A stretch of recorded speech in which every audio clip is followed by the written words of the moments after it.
ভারত পাকিস্তানকে হারিয়েই আমরা এবার এশিয়া কাপ নিয়েই ঘরে ফিরব। শ্রীলঙ্কার বিপক্ষে জয়ের পর যা বলল অধিনায়ক লিটন কুমার দাস। দর্শক, শেষ ওভারে তৈরি হলো দারুণ এক নাটকীয়তা। জয়ের জন্য রান প্রয়োজন ছিল 5টি, তবে প্রথম বলে বাউন্ডারি মেরে দিলেন জাকির আলী অনিক।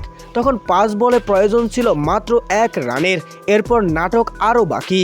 দ্বিতীয় বলে সোলাকার স্লোয়ার অফ কাটারে বোল্ড হয়ে যান জাকির আলী অনিক। তৃতীয় বল মোকাবেলা করতে নামলেন শেখ মেহেদী, কিন্তু তিনিও রান করতে পারলেন না। এরপর চতুর্থ বলে ক্যাচ আউট হয়ে ফিরে যান শেখ মেহেদীও। চরম নাটকীয়তা জমে ওঠে তখন। 2 বলে প্রয়োজন হয় মাত্র 1 রানের। নাসুম আহমেদ ব্যাট হাতে নামেন এ সময়। সোনাকার কাছ থেকে অনায়াসে সিঙ্গেল বের করে নিয়ে বাংলাদেশকে জয়ের উপহার দিলেন নাসুম আহমেদ। সুপার 4-এর প্রথম ম্যাচে শ্রীলঙ্কাকে 4 উইকেটের ব্যবধানে হারিয়ে ফাইনালের পথে এক ধাপ এগিয়ে থাকলো টাইগার ক্রিকেটাররা।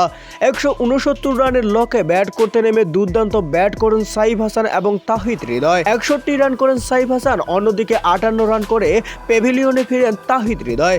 দর্শক, এদিকে ম্যাচ জয়ের পর পরবর্তীতে সংবাদ সম্মেলনে লিটন দাস বলেন, আলহামদুলিল্লাহ, সুপার 4 জয় দিয়ে শুরু করতে পেরেছি।